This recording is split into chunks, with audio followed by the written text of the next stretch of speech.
Assalamu alaikum. In this video we will be talking about polyatomic ions now. कि हमारे पास एक तरह के आयन्स होते हैं जिनको हम लोग पॉलीएटॉमिक आयन्स कहते हैं और बहुत सारे हमारे पास जो है एग्ज़ाम के अंदर ऐसे ही केमिकल कंपाउंड्स आते हैं जिनमें ये पॉलीएटॉमिक आयन्स प्रेजेंट होते हैं।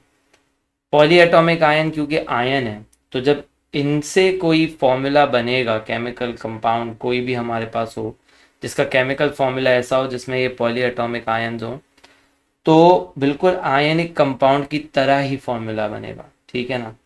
यानी कि अब हमारे पास जो वैसे तो बहुत सारे आयनिक पॉलीएटॉमिक आयन्स हमारे पास होते हैं, लेकिन हमारे पास ये जो 7 मैंने आपके सामने लिखे हैं ना, ये ओ लेवल्स में सबसे ज़्यादा कॉमन है। ये पॉलीएटॉमिक आयन्स आपको याद करने होते हैं क्योंकि ये पीरियोडिक टेबल में नहीं लिखे हुए। पीरियोडिक टेबल में एलिमेंट्स लिखे हुए होते हैं और उनके ग्रुप की हेल्प से हम समझ जाते हैं कि कौन सा जो आयन बनेगा उसका चार्ज क्या होगा। ये सब हमें ग्रुप से पता चल जाता है, लेकिन जो पॉलीएटॉमिक आयन्स हैं ना, ये हमें याद करने पड़ते हैं। तो ये 7 पॉलीएटॉमिक आयन्स हमारे सामने, जैसे सबसे पहले जो है ये है हाइड्रोक्साइड आयन। ठीक है ना। तो हाइड्रोक्साइड आयन हमारे पास जो है ना, दैट इज OH नेगेटिव।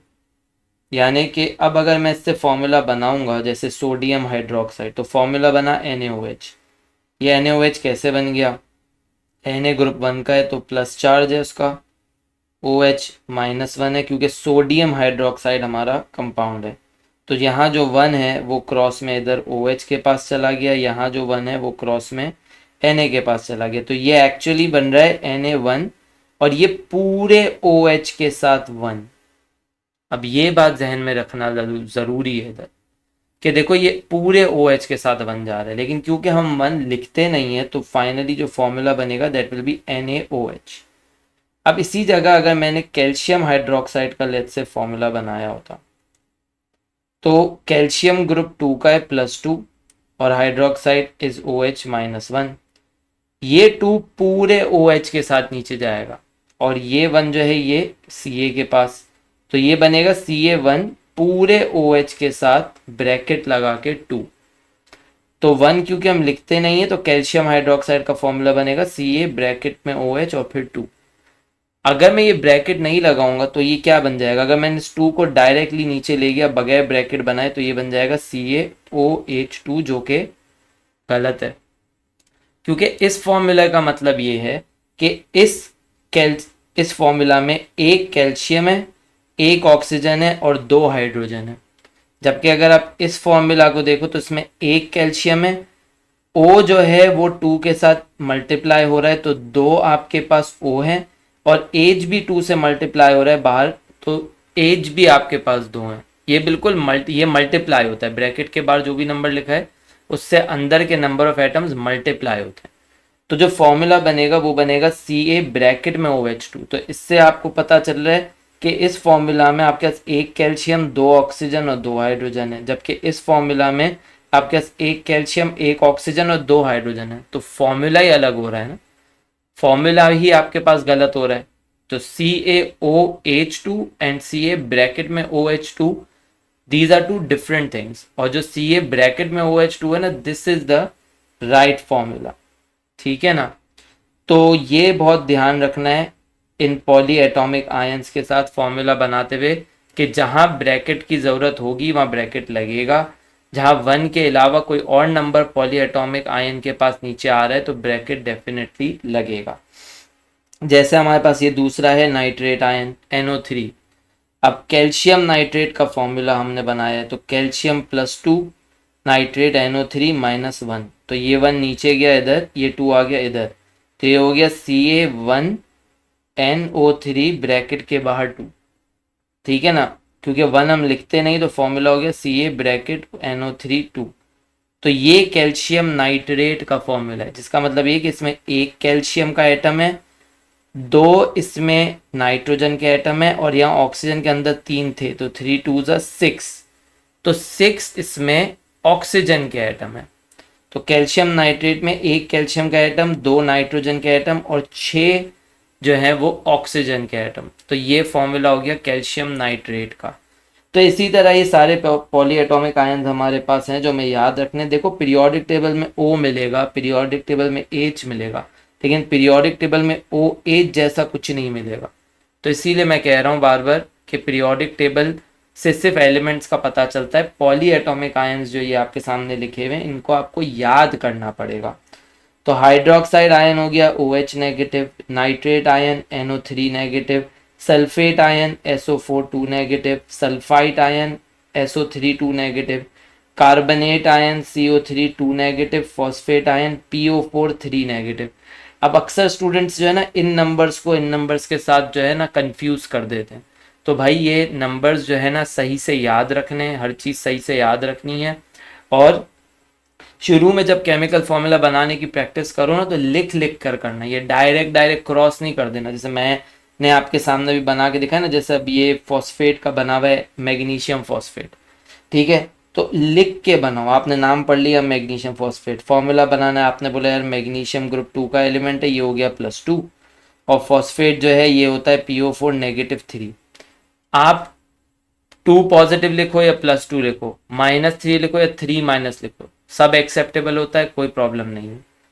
ये 2 क्रॉस में इधर जाएगा, ये 3 क्रॉस में इधर जाएगा, फॉर्मूला बना Mg3PO4 के साथ ब्रैकेट में 2। So this is your magnesium phosphate. अब मैंने आपको एक चीज ये कही थी कि आयनिक कंपाउंड्स के अंदर अगर आपके पास नंबर्स सिंप्लीफाई हो सकते हैं तो उनको सिंप्लीफाई भी करना है। तो सिंप्लीफाई आपको सिर्फ और सिर्फ जो है ना पॉली एटॉमिक आयंस में जो ब्रैकेट के बाहर वाले नंबर है ना, अगर वो सिंप्लीफाई हो सकते हैं तो करने। पॉली एटॉमिक आयन के साथ जो ये ऑक्सीजन के साथ 3 या 4 या 2 कुछ भी लिखा हुआ है उसको जो है ना आप सिंप्लीफाई नहीं कर सकते। जैसे कि यहाँ पे हमारे पास है कैल्शियम सल्फाइड नंबर 3 पे, सॉरी नंबर 4 पे है कैल्शियम सल्फाइड। तो कैल्शियम हो गया +2, सल्फाइड होता है SO3 -2। अब ये 2 क्रॉस में इधर गया, ये 2 क्रॉस में इधर गया, ये हो गया CA2SO3 2। तो ये वाला 2 और ये वाला 2 सिंप्लीफाई हो सकता है क्योंकि SO3 के बाहर 2 है, वो वाला 2 और दूसरे जो मेटल है उसके साथ का जो 2 है ना ये सिंप्लीफाई हो जाएगा। तो फॉर्मूला बन जाएगा CaSO3, ठीक है ना। तो ब्रैकेट अब आपका गया।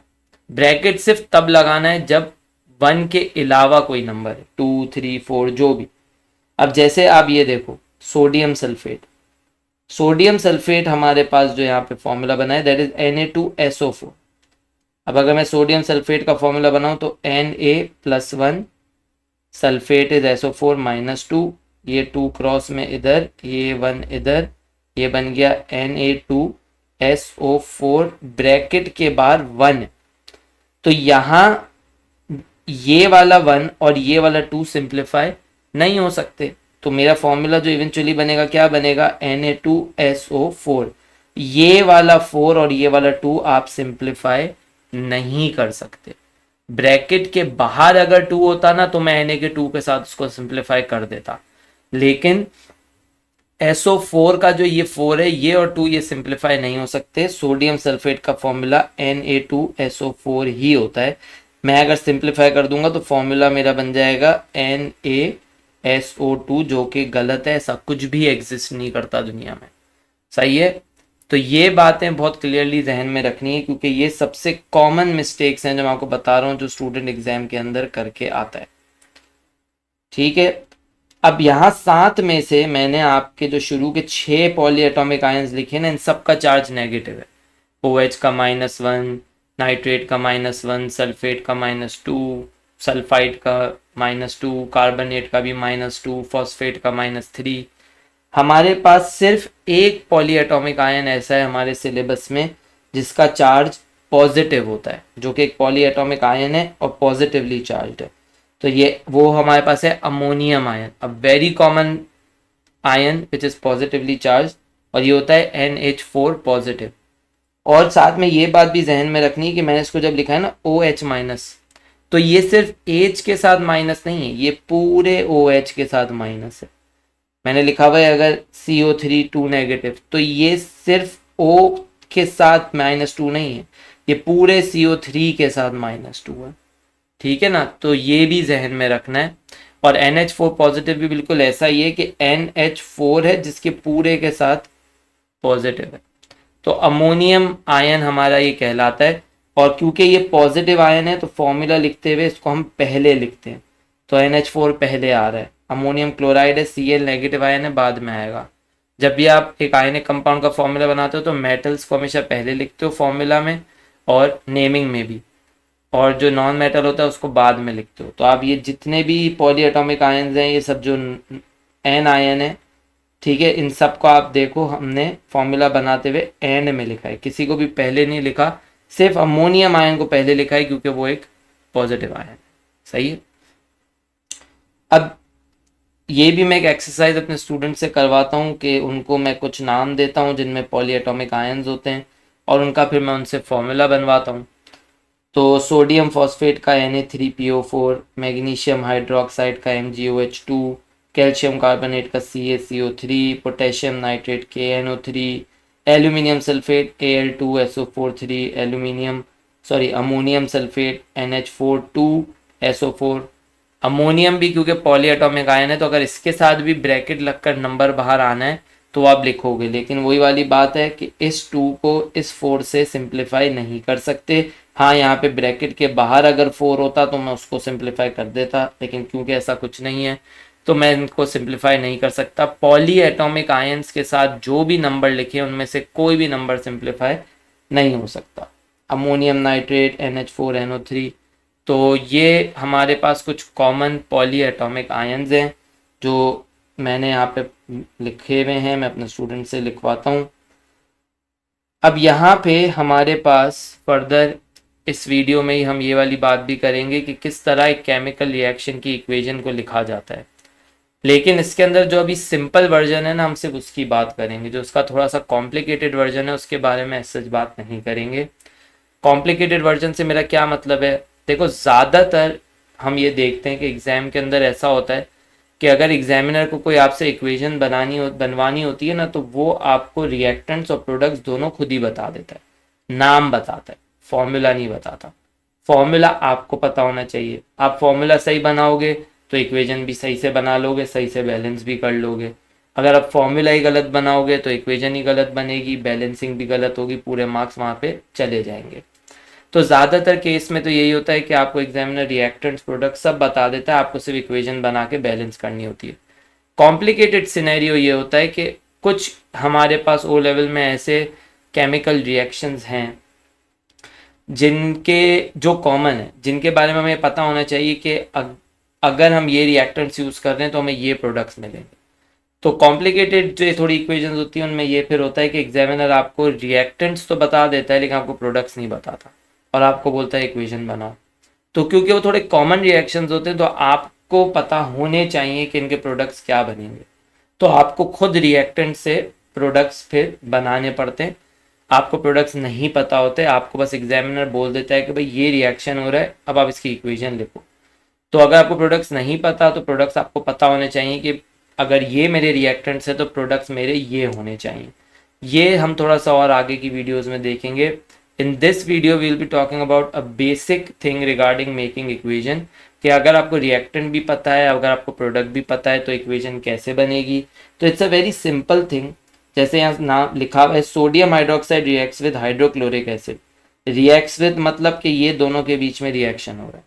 Forming sodium chloride and water. Forming मतलब कि ये प्रोडक्ट्स हैं, सोडियम क्लोराइड और वाटर दो प्रोडक्ट्स हैं। जो दो चीज़ें आपस में रिएक्ट करती हैं उनके बीच में भी हम प्लस लिखते हैं। जो प्रोडक्ट्स बनते हैं तो हर प्रोडक्ट को सेपरेट करने के लिए भी उनके बीच में हम प्लस लिखते हैं, और रिएक्टेंट्स और प्रोडक्ट्स की साइड को सेपरेट करने के लिए बीच में एरो बनाते हैं। तो इसने लिखा सोडियम हाइड्रोक्साइड। अब जो वीडियो में हम देखते हुए आ रहे हैं वो यही है प्रीवियस वीडियोस में कि नाम पढ़ के फॉर्मूला कैसे पता चले। तो जाहिर है ये चीज़ तो आपको प्रैक्टिस करनी पड़ेगी। ये इसके पीछे तरीका क्या है वो मैंने आपको वीडियोस में समझा दिया है। अब ये आपका काम है कि आप इसको प्रैक्टिस करके बेहतर करो। तो सोडियम हाइड्रोक्साइड का फॉर्मूला होता है NaOH, हाइड्रोक्लोरिक एसिड का फॉर्मूला होता है HCl। It will form sodium chloride जो कि होता है NaCl, और साथ में बनाया वाटर जो कि H2। अब यहाँ पर मैं एक बात मेंशन करूँगा क्योंकि वो बात अभी इस तरह की हमने की नहीं है। क्योंकि एक हमारे पास आगे बहुत इंपॉर्टेंट चैप्टर आएगा एसिड बेसिस एंड सॉल्ट्स, मतलब वीडियोस में हमारे पास एक चैप्टर हम इस तरह का भी कवर करेंगे, अ वेरी मेजर चैप्टर। तो उसके अंदर जाहिर है कि एसिड के बारे में थोड़ी थोड़ी क्या काफ़ी डिटेल में ही बात होगी। अभी के लिए क्योंकि यहाँ पे लिखा हुआ है हाइड्रोक्लोरिक एसिड, तो मैं थोड़ा सा एसिड के बारे में आपको बताऊंगा। कोई भी जो एसिड होता है ना, उसका काम होता है एच पॉजिटिव आयन डोनेट करना, यानी कि जब एक एसिड केमिकल रिएक्शन में उतरता है तो उसका काम क्या है कि वो अपने अंदर का एच पॉजिटिव आयन डोनेट कर दे। तो इसका मतलब क्या हुआ कि कोई भी एसिड में क्या होना ज़रूरी है, एच पॉजिटिव आयन, ये एक एसिड में होना ज़रूरी है। तो जो कोई भी एसिड होता है ना, उसका जब आप फॉर्मूला लिखते हो, नाम तो हाइड्रोक्लोरिक एसिड है, फॉर्मूला क्या होगा, कोई भी एसिड का फॉर्मूला लिखते हो तो सबसे पहला एलिमेंट एच पॉजिटिव होता है उसमें, ठीक है ना। हाइड्रोक्लोरिक एसिड है, एच पॉजिटिव आयन सबसे पहला एलिमेंट होगा कोई भी एसिड का। अब वो कोई भी एसिड, जैसे यहाँ मैंने आगे सल्फ्यूरिक एसिड लिखा हुआ है, तो सल्फ्यूरिक एसिड का भी सबसे पहला एलिमेंट जो है वो एच पॉजिटिव आयन है। तो कोई भी एसिड का पहला एलिमेंट होता है एच पॉजिटिव आयन। अब ये है क्लोरिक साथ में, तो मतलब कि इसके अंदर क्लोरीन है, तो ये बेसिकली एच पॉजिटिव और क्लोरीन जो कि क्लोराइड आयन है, क्योंकि जो एसिड्स होते हैं ना ये सॉल्यूशंस होते हैं, एक्वस सॉल्यूशंस होते हैं, इसलिए ये आयनिक फॉर्म में होते हैं। तो H positive C L negative ये जब कंबाइन होंगे तो वही जिस तरह हमने फॉर्मूला बनाया है हमेशा आयनिक कंपाउंड के लिए, तो एच सी एल फॉर्मूला बना। तो हाइड्रोक्लोरिक एसिड का फॉर्मूला जो है वो एच सी एल है। ये इक्वेशन आपके सामने जो लिखी है ये बैलेंस्ड है, क्यों, यहाँ पर एक Na है। अब बैलेंसिंग से रिलेटेड भी मैंने एक प्रीवियस वीडियो में थोड़ा डिटेल में बात डाली हुई है, तो मैं फिर से वही चीज़ थोड़ी सी मेंशन कर रहा हूँ। यहाँ पर एक Na है, यहाँ पर भी एक Na है, यहाँ एक Cl है, यहाँ भी एक Cl है, यहाँ दो H हैं, यहाँ पर भी दो H हैं, यहाँ एक O है, यहाँ पे भी एक O है। तो बैलेंसिंग की कंडीशन ये है कि जितने एलिमेंट के एटम्स एक तरफ हों राइट साइड पे हों उतने ही लेफ्ट साइड पे हों, तभी हम उसे बैलेंस्ड इक्वेशन कंसिडर करते हैं। अब यहाँ है potassium hydroxide reacts with hydrochloric acid forming potassium chloride and water. तो पोटेशियम हाइड्रोक्साइड KOH होता है, hydrochloric acid HCl, potassium chloride KCl और वाटर इज H2O। ये भी इक्वेशन पूरी बैलेंस्ड है, एक K है, इधर भी एक Cl, एक Cl, दो हाइड्रोजन, एक ऑक्सीजन, एक ऑक्सीजन। अब यहाँ पर आते हैं, ये है sodium hydroxide reacts with sulphuric acid forming sodium sulphate and water. अब यहाँ मैं थोड़ा सल्फ्यूरिक एसिड के से रिलेटेड एक बात बताता हूँ फॉर्मूला के इसके हिसाब से, कि मैंने आपको एक बात बता दी कि कोई भी एसिड हो तो उसका सबसे पहला एलिमेंट होता है H पॉजिटिव, तो सल्फ्यूरिक एसिड का भी सबसे पहला एलिमेंट H पॉजिटिव होगा। इसके अलावा जो हमारे पास एसिड्स के अंदर जो दूसरी चीज़ लिखी होती है, जैसे यहाँ सल्फ्यूरिक लिखी हुई है, तो हमारे पास एक HCl को छोड़ के, और या फिर कह लो कि ग्रुप 7 से रिलेटेड जितने भी एसिड्स हैं, हाइड्रोजन फ्लोराइड जिस तरह HF है, तो हाइड्रोब्रोमिक एसिड होता है HBr, तो हमारे पास ये जिस तरह के भी ग्रुप 7 के एसिड्स को छोड़ के हमारे पास जो भी फिर दूसरे एसिड्स हैं ना, उन सब में H पॉजिटिव आयन के साथ जो है ना एक पॉली एटॉमिक आयन होता है जो बॉन्डेड होता है। सल्फ्यूरिक एसिड के अंदर सल्फेट आयन होता है, और सल्फेट आयन क्या है, SO4 नेगेटिव 2। तो सल्फ्यूरिक एसिड में पहला एलिमेंट हो गया H पॉजिटिव और दूसरा होगा सल्फेट आयन, तो ये 2 इधर, ये 1 इधर, ये बन गया H2SO4, ब्रैकेट के बाहर 1 1 हम लिखते नहीं तो H2SO4। तो ये सल्फ्यूरिक एसिड का फॉर्मूला जो है दैट इज H2SO4। ये सब भी इक्वेशंस जो हैं ये मैं अपने स्टूडेंट से ही बनवाता हूँ, उनको एक समझाता हूँ फिर बाकी उनसे बनवाता हूँ, तो वही लिख कर मुझे बताते हैं, और फिर जो गलतियाँ हो रही होती हैं उनको हम लोग करेक्ट करते हैं, सही करते हैं, उसको डिस्कस करते हैं, और फिर बैलेंस भी ज़ाहिर स्टूडेंट्स खुद ही करते हैं क्योंकि ये सब मैं पहले ही समझा चुका होता हूँ। अब अगर मैं इस इक्वेशन को देखूँ तो अब वही वाली बात है कि सबके नाम से फॉर्मूला मुझे पता होना चाहिए, sodium hydroxide NaOH, sulphuric acid H2SO4, और कोई भी एसिड जो ग्रुप 7 के अलावा है ना, sulphuric acid, phosphoric acid, nitric acid, सब में H पॉजिटिव आयन के साथ जो दूसरी चीज़ है ना वो कोई पॉली एटॉमिक आयन ही है। सोडियम सल्फेट बन रहा है विच इज Na2SO4, वाटर बन रहा है H2O। अब ये Na2SO4 क्यों है ये बात प्रीवियस वीडियो में हो चुकी है कि फॉर्मूला कैसे बना हुआ है, मतलब इसी वीडियो में पीछे बात हो गई है। अब यहाँ पे जब बैलेंसिंग कर रहे हैं तो यहाँ 2 सोडियम है, इधर सोडियम था 1, तो हमने लिखा यहाँ 2, जिसकी वजह से ये सोडियम तो 2 हो गए, लेकिन ये 2 क्योंकि पूरे से मल्टीप्लाई हो रहा है तो ऑक्सीजन भी इस 2 की वजह से 2 हो गए, हाइड्रोजन भी इस 2 की वजह से 2 हो गए। तो 2NaOH मैंने लिख दिया, तो ये इससे Na तो 2 हो गए। SO4 पूरा एक पॉली एटॉमिक आयन है जो यहाँ पे भी पूरा एक ही एज इट इज एग्जिस्ट करता है। तो SO4 पूरा का पूरा यहाँ पे एक ही है, तो मेरे पास मतलब यहाँ एक SO4 है और इधर भी मेरे पास एक ही SO4, ठीक है ना। तो एक Na2, सॉरी मतलब Na यहाँ पे 2 थे तो अब यहाँ पे भी 2 हो गए, एक SO4, यहाँ पे भी एक SO4, फिर यहाँ पे हाइड्रोजन थे 2, ठीक है ना। अब यहाँ हाइड्रोजन 2 थे तो इधर तो 2 पहले से थे, लेकिन ये 2 लिखने की वजह से ये भी तो 2 हाइड्रोजन हो गए, तो टोटल 4 हाइड्रोजन हो गए, 2 ये और 2 ये, लेकिन यहाँ पर अभी हैं 2 हाइड्रोजन, तो उसको 4 बनाना पड़ेगा। 4 बनाने के लिए हम यहाँ पे लिखेंगे 2, ये जो 2 है वो इस 2 से मल्टीप्लाई होगा, तो मतलब 2 2 ज़ा 4, तो इसका मतलब ये हो गया कि मेरे पास यहाँ पे 4 हाइड्रोजन हो गए। ये 2 लिखने की वजह से मेरे पास ये 2 ऑक्सीजन हो गए और ये 2 की वजह से ये 2 ऑक्सीजन हो गए थे। तो अब हर चीज़ बैलेंस है, 2 Na दोनों तरफ हैं, एक एक SO4 दोनों तरफ है, 4 हाइड्रोजन दोनों तरफ हैं, and there are 2 oxygen on both sides. तो ये भी पूरी बैलेंस्ड है। इसी तरीके से सारी ये इक्वेशंस बनी हैं और इनको बैलेंस किया गया है। फॉस्फोरिक एसिड, एसिड है, पहला एलिमेंट H पॉजिटिव, फॉस्फोरिक है तो मतलब इसमें फॉस्फेट आयन है विच इज PO4 नेगेटिव 3, 3 इधर 1 इधर, फॉर्मूला बन गया H3PO4, ठीक है। तो इस तरीके से ये इक्वेशन सारी बनती हैं, इनकी बैलेंसिंग हुई हुई है, आप खुद से इनको प्रैक्टिस करना चाहो तो कर सकते हो। तो इस वीडियो में जो है हम बात यहीं तक रखेंगे, इंशाल्लाह फिर नेक्स्ट वीडियो में इससे आगे की बात होगी जिसमें मोल्स की कैलकुलेशंस वगैरह डिस्कस करेंगे। तो अभी के लिए अल्लाह हाफिज़।